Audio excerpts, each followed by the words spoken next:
കൺതടങ്ങളിലെ കറുപ്പ് ഇന്ന് പലരും ഫേസ് ചെയ്യുന്ന വലിയൊരു പ്രോബ്ലമാണിത്. പല കാരണങ്ങൾ കൊണ്ട് ഇത് വരാനുള്ള സാധ്യതയുണ്ട്. ഒന്ന്, മൊബൈൽ ഫോണിൻ്റെ അമിതമായ ഉപയോഗം കൊണ്ടുണ്ടാകാം, ഉറക്കമില്ലായ്മ കൊണ്ടുണ്ടാകാം, സ്ട്രെസ്സ് മൂലമുണ്ടാകാം.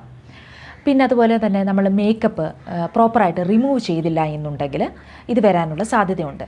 പലപ്പോഴും പെൺകുട്ടികൾ കാജൽ, മസ്കാര, ഐലൈനർ ഇതൊക്കെ യൂസ് ചെയ്തതിന് ശേഷം പ്രോപ്പറായിട്ട് അത് റിമൂവ് ചെയ്തില്ല എന്നുണ്ടെങ്കിൽ അവിടെ നല്ല രീതിയിലുള്ള ഒരു കറുപ്പ് രൂപപ്പെടാനുള്ള സാധ്യത വളരെ കൂടുതലാണ്. അപ്പോൾ എന്താണ് നമുക്കിതിനകത്ത് ചെയ്യാൻ കഴിയുക എന്നുള്ളതാണ്. ഇതിന് വളരെ നല്ല ഒരു റെമഡിയുണ്ട്. അതാണ് ഇന്ന് ഞാൻ നിങ്ങളോട് പറയാൻ പോകുന്നത്. ഈ പറയുന്ന റെമഡി എനിക്ക് വളരെയധികം യൂസ്ഫുൾ ആയിട്ടുള്ള ഒന്നാണ്. ഈ വീഡിയോയിൽ എൻ്റെ ചാനലിൽ ഞാൻ പറയുന്ന എല്ലാ റെമഡീസും അത് എനിക്ക് യൂസ്ഫുൾ ആയത് മാത്രമേ ഞാൻ നിങ്ങളോടടുത്ത് ഷെയർ ചെയ്യാറുള്ളൂ. കുറച്ച് വർഷങ്ങൾക്ക് മുമ്പ് എനിക്കും ഇതുപോലെ കണ്ണിനടിയിൽ ഭയങ്കരമായിട്ടുള്ള കറുപ്പ് ഉണ്ടായിട്ടുണ്ടായിരുന്നു. ഭയങ്കരമായിട്ട് നല്ല കാണുമ്പോൾ തന്നെ നന്നായിട്ട് മനസ്സിലാവുന്ന തരത്തിൽ വിസിബിൾ ആയിട്ടുള്ള രീതിയിലുള്ളൊരു ഡാർക്ക് സർക്കിളായിരുന്നു എനിക്ക് രൂപപ്പെട്ടിട്ടുണ്ടായിരുന്നത്. അപ്പോൾ ആ ടൈമിൽ ഞാൻ യൂസ് ചെയ്തിട്ടുള്ള എനിക്ക് വളരെയധികം യൂസ്ഫുൾ ആയിട്ടുള്ള ഒരു റെമഡിയാണിത്. എന്താണെന്ന് വെച്ച് കഴിഞ്ഞാൽ ഇതിനകത്ത് പ്രധാനപ്പെട്ട ഒരു ഇൻഗ്രീഡിയൻ്റ് എന്ന് പറയുന്നത് ആൽമണ്ട് ഓയിലാണ്. ആൽമണ്ട് ഓയിൽ എന്ന് പറയുന്നത് ഒരുപാട് ബെനിഫിറ്റ്സ് ഉള്ള ഒന്നാണ്. ഒമേഗ 3 ഫാറ്റി ആസിഡ് ഉണ്ട്, മഗ്നീഷ്യം അടങ്ങിയിട്ടുണ്ട്, വൈറ്റമിൻ ഇ ഉണ്ട്. വൈറ്റമിൻ ഇ എന്ന് പറയുന്നത് നമ്മുടെ സ്കിൻ സെൽസിൻ്റെ ഡാമേജിനെയൊക്കെ പ്രിവെൻറ്റ് ചെയ്യുന്ന ഒന്നാണ്. അതുപോലെ തന്നെ നമ്മുടെ സ്കിന്നിനെയൊക്കെ ഒന്ന് ടൈറ്റ് ചെയ്യാനായിട്ടും വളരെയധികം ഹെൽപ്പ് ചെയ്യുന്ന ഒന്നാണ്. അങ്ങനെ ഒരുപാട് കാര്യങ്ങൾ കൊണ്ട് ആൽമണ്ട് ഓയിൽ വളരെയധികം സ്കിൻ കെയറിൽ നമുക്ക് വളരെയധികം യൂസ്ഫുൾ ആയിട്ടുള്ള ഒന്നാണ്. അപ്പോൾ ഇന്ന് ഞാൻ പറയുന്ന ടിപ്സിൽ ഏറ്റവും പ്രധാനപ്പെട്ട ഒരു ഇൻഗ്രീഡിയൻ്റ് എന്ന് പറയുന്നത് ഈ ആൽമണ്ട് ഓയിലാണ്. അപ്പോൾ നിങ്ങൾ നല്ലൊരു ആൽമണ്ട് ഓയിൽ വാങ്ങുക എന്നുള്ളതാണ് ഇതിനകത്ത് ആദ്യത്തെ കാര്യം. പല ആൽമണ്ട് ഓയിൽസ് നമുക്കിങ്ങനെ മാർക്കറ്റിൽ അവൈലബിൾ ആണ്. പക്ഷേ നിങ്ങൾ വാങ്ങുമ്പോൾ നല്ല ക്വാളിറ്റി ഉള്ള നല്ല ബ്രാൻഡിൻ്റെ ആൽമണ്ട് ഓയിൽ തന്നെ വാങ്ങാൻ ശ്രദ്ധിക്കുക. സ്വീറ്റ് ആൽമണ്ട് ഓയിൽ ആയിരിക്കണം നിങ്ങൾ വാങ്ങേണ്ടത്. അപ്പോൾ ഒരു ആൽമണ്ട് ഓയിൽ വാങ്ങുക. അതുപോലെ തന്നെ വൈറ്റമിൻ ഇ ക്യാപ്സൂളും മേടിക്കുക. വൈറ്റമിൻ ഇ ക്യാപ്സൂളും അധികം വിലയൊന്നുമില്ല, 40-50 രൂപ കൊടുത്തു കഴിഞ്ഞാൽ നമുക്ക് മെഡിക്കൽ സ്റ്റോറിൽ അവൈലബിൾ ആണ്. അപ്പോൾ അതും വാങ്ങുക. എന്നിട്ട് ഇതെങ്ങനെയാണ് നിങ്ങളുടെ കൺതടങ്ങളിൽ അപ്ലൈ ചെയ്യേണ്ടത് ഞാൻ പറഞ്ഞുതരാം. ആൽമണ്ട് ഓയിൽ 1 സ്പൂൺ എടുക്കുക. അതിലേക്ക് 1 ക്യാപ്സൂൾ വൈറ്റമിൻ ഇ പൊട്ടിച്ചിടുക. എന്നിട്ട് ഇത് നന്നായിട്ടൊന്ന് മിക്സ് ചെയ്യുക. മിക്സ് ചെയ്തിട്ട് നിങ്ങളുടെ കണ്ണിൻ്റെ താഴെ നന്നായിട്ട് അപ്ലൈ ചെയ്തതിന് ശേഷം ഒരു അരമണിക്കൂറിന് ശേഷം നിങ്ങൾക്ക് വാഷ് ചെയ്ത് കളയാവുന്നതാണ്. ഇത് ഡെയിലി നിങ്ങൾ ചെയ്യുകയാണെങ്കിൽ ഭയങ്കരമായിട്ടുള്ളൊരു റിസൾട്ട് നിങ്ങൾക്ക് കിട്ടുമെന്നുള്ള കാര്യത്തിൽ സംശയമില്ല.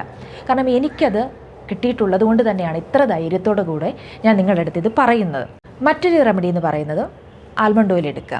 ആൽമണ്ട് ഓയിലിനകത്ത് കുറച്ച് ഹണിയും കൂടെ നിങ്ങൾ മിക്സ് ചെയ്യുക.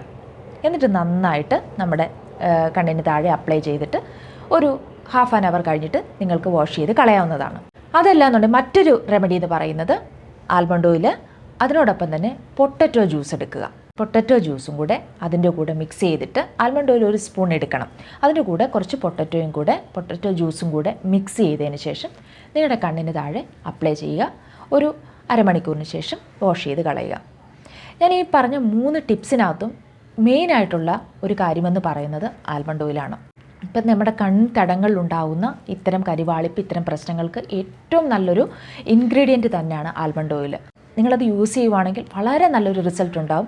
ഒരു ദിവസം മാത്രം യൂസ് ചെയ്തതുകൊണ്ട് നിങ്ങൾക്ക് അതിനുള്ള റിസൾട്ട് ഉണ്ടാവില്ല, അല്ലെങ്കിൽ 1-2 ദിവസം കൊണ്ട് നിങ്ങൾക്ക് റിസൾട്ട് ഉണ്ടാവില്ല.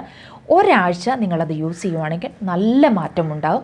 ഒരു 1 മന്ത് നിങ്ങൾ കണ്ടിന്യൂസ് ആയിട്ട് യൂസ് ചെയ്യുവാണെങ്കിൽ നല്ല റിസൾട്ട് ഉണ്ടാകും. നിങ്ങളുടെ കൺതടങ്ങളിലെ കറുപ്പ് പൂർണ്ണമായിട്ടും മാറിയിരിക്കും എന്നുള്ള കാര്യത്തിൽ യാതൊരു സംശയവുമില്ല. ഇപ്പോൾ എത്ര വർഷങ്ങൾ കൊണ്ട് രൂപപ്പെട്ട ഒരു കറുപ്പാണെങ്കിൽ കൂടിയും ഞാൻ പറഞ്ഞ ഈ ടിപ്സ് നിങ്ങളൊന്ന് പരീക്ഷിച്ച് നോക്കുകയാണെങ്കിൽ തീർച്ചയായിട്ടും നിങ്ങൾക്ക് മാറ്റം ഉണ്ടാകുമെന്ന കാര്യത്തിൽ സംശയമില്ല. അപ്പോൾ പ്രധാനപ്പെട്ട ശ്രദ്ധിക്കേണ്ട ഒരു കാര്യം എന്ന് പറയുന്നത് നിങ്ങൾ നല്ലൊരു ആൽമണ്ട് ഓയിൽ വാങ്ങുക എന്നുള്ളതാണ്. സ്വീറ്റ് ആൽമണ്ട് ഓയിൽ തന്നെ ആയിരിക്കണം. നല്ല ബ്രാൻഡിൻ്റെ നോക്കി വാങ്ങുക. എന്നിട്ട് ഈ പറയുന്ന 3 ടിപ്സും ആദ്യത്തേതോ രണ്ടാമത് നിങ്ങൾക്ക് ഏതാണ് താല്പര്യമുള്ളതെന്ന് വെച്ചാൽ ഒന്നുകിൽ നിങ്ങൾക്ക് ആൽമണ്ട് ഓയിലും വൈറ്റമിൻ ഇ ക്യാപ്സൂളും ആയിട്ടുള്ളത് ഉപയോഗിക്കാം, അല്ലെങ്കിൽ രണ്ടാമത് പറഞ്ഞ വൈറ്റമിൻ ഇയും അതുപോലെ ഹണിയും ഉപയോഗിച്ചിട്ടുള്ളത് യൂസ് ചെയ്യാം, അല്ലെങ്കിൽ മൂന്നാമത് പറഞ്ഞ് ആൽമണ്ട് ഓയിലും പൊട്ടറ്റോയും വെച്ചിട്ടുള്ള യൂസ് ചെയ്യാം. ഇതിലേതെങ്കിലും നിങ്ങൾക്ക് യൂസ് ചെയ്യാവുന്നതേ ഉള്ളൂ. ഞാൻ യൂസ് ചെയ്തത് ആദ്യം പറഞ്ഞതാണ്. അതാണ് എനിക്ക് ഭയങ്കര യൂസ്ഫുൾ ആയിട്ടുള്ളത്. രണ്ടാമത് ഞാൻ പറഞ്ഞത് എൻ്റെ അനിയന് ഭയങ്കരമായിട്ട് യൂസ്ഫുൾ ആയിട്ടുണ്ട്. അപ്പോൾ എന്തിനകത്താണെങ്കിലും നമ്മളുടെ ഈ ആൽമണ്ട് ഓയിൽ വരുന്നത് കൊണ്ട് നമുക്ക് ഭയങ്കരമായിട്ടുള്ളൊരു മാറ്റം കൺതടങ്ങൾ ഉണ്ടാകും എന്നുള്ള കാര്യത്തിൽ യാതൊരു സംശയമില്ല. അപ്പോൾ ഇതാണ് നിങ്ങൾ നേരിടുന്ന വലിയൊരു പ്രശ്നമെങ്കിൽ ഇന്ന് തന്നെ ഈ ടിപ്പൊന്ന് പരീക്ഷിച്ച് നോക്കൂ. വലിയ വിലയൊന്നുമില്ലാത്ത കാര്യങ്ങളാണ്, വലിയ എക്സ്പെൻസ് ഒന്നും ആകില്ല. നമ്മൾ പല ഈ പറയുന്ന അണ്ടർ ഐ ക്രീമുകൾക്കും ഭയങ്കര വിലയാണ് മാർക്കറ്റിൽ. അപ്പോൾ അതിലൊന്നും അത്രയൊക്കെ വെച്ച് നോക്കുമ്പോൾ ഇത് അധികം വിലയൊന്നുമില്ലാത്ത നമുക്ക് വളരെ അഫോർഡബിളായിട്ട് നമുക്ക് ചെയ്യാവുന്ന ഒരു ചെറിയ ടിപ്പ് തന്നെയാണിത്. അപ്പം ഇന്ന് തന്നെ ഇതാണ് നിങ്ങൾ നേരിടുന്ന ഒരു വലിയ പ്രശ്നമെങ്കിൽ ഇത് ഓർത്ത് നിങ്ങൾ ടെൻഷൻ ആവുന്നുണ്ട്. ഇത് കൺതടങ്ങൾ കണ്ണാടിയിൽ നോക്കുമ്പം ഇതുപോലെ കറുപ്പ് കാണുമ്പോൾ അത് കണ്ട് ടെൻഷനായി കൂടുതൽ അതിലേക്ക് അത് കൂടുതൽ പ്രോബ്ലമായിട്ട് വരാനുള്ള സാധ്യതയുമുണ്ട്. അപ്പം അത് കണ്ട് ഇതാണ് നിങ്ങളുടെ വലിയൊരു പ്രശ്നമെങ്കിൽ നിങ്ങളത് ഓർത്ത് ടെൻഷൻ ആവുകയേ വേണ്ട. ഇന്ന് തന്നെ ഞാൻ ഈ പറയുന്ന 3 ടിപ്സ് നിങ്ങളൊന്ന് പരീക്ഷിച്ച് നോക്കൂ. നിങ്ങൾക്ക് ഉറപ്പായിട്ടും റിസൾട്ട് ഉണ്ടാവുമെന്ന കാര്യത്തിൽ സംശയമില്ല. അപ്പോൾ ഇത് ചെയ്തിട്ട് നിങ്ങൾക്കുണ്ടായ റിസൾട്ട് എന്താണെന്നുള്ളത് നിങ്ങളൊന്ന് കമൻറ്റ് ചെയ്യുക. ഈ വീഡിയോ ഇഷ്ടപ്പെട്ടു എന്ന് വിചാരിക്കുന്നു. ഇഷ്ടപ്പെട്ട ലൈക്ക് ചെയ്യാനും സബ്സ്ക്രൈബ് ചെയ്യാനും മറക്കരുത് കേട്ടോ. നെക്സ്റ്റ് വീഡിയോ വീണ്ടും കാണാം. ബൈ.